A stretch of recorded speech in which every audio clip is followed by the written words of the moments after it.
Hi everyone, in today's video, I'm going to demonstrate how to use an AI tool to convert CSV data downloaded from your brokerage platform into a trading journal in a format that is easy to read and understand.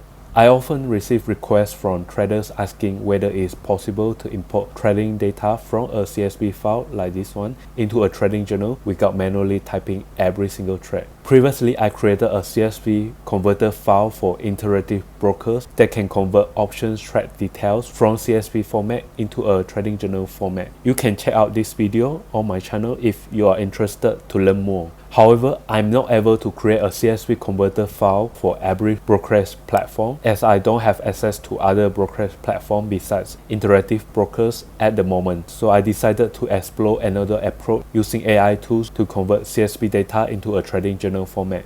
Recently, I have been experimenting with using AI tools to convert CSV data into a trading journal format. It's not 100% accurate, but it's definitely worth trying. Let me walk you through step by step how it works. I have tested various AI tools like ChatGPT, Gemini, Grok, Claude, and Perplexity. I found that Claude performs the best among them when it comes to converting CSV files into a trading journal. It provides better accuracy and a more useful feedback when analyzing financial data. First of all, go to Claude.ai. You will see a page like this. You don't need a paid subscription to use this AI model. In the chatbot, click on the plus icon to upload your CSV file. Then under the model selection, select Sonnet 4.6 and enable and standard thinking. We enable as standard thinking for more complex tasks. Keep in mind that there is a usage limit for this feature, usually around few times a day. If you have a paid version,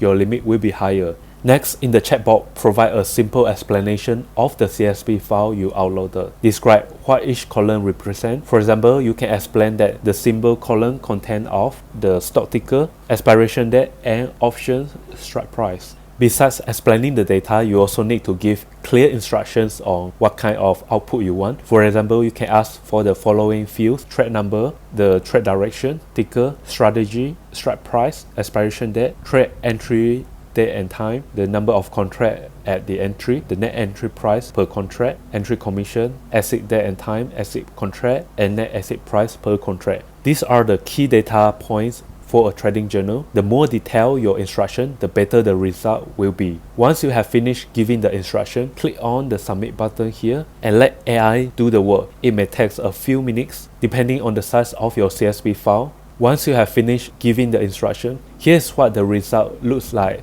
Once it's done, you should always double check the generated trading journal as AI can still make mistakes. It is stated here. So what you can do with the trading journal, you can further give instruction to enhance the data here. For example, I want the trade with same expiration date like synthetic loan and vehicle spread to be combined into a single trade instead of the separate trade. In my case, the entry details were correct, but some of the exit details were inaccurate. You can download the file in the Excel format and the data will be already organized in a trading journal format, making it much easier to understand each trade entry and exit details as well as the strategy used. Just make sure to review and correct any errors. That's how you can convert CSV data into a trading journal using an AI tools like Claude. If you want to perform deeper analysis, you can copy and paste the data into your trading journal to generate statistics like win rate, monthly total P&L, and account return percentage. You can also check out my previous videos on options trading journals and other trading journal tutorial to learn how to analyze your trades more effectively. Thanks for watching until the end. Let me know your thoughts in the comments below. If you found this video helpful, please like, share, and subscribe to my channel. See you in the next video.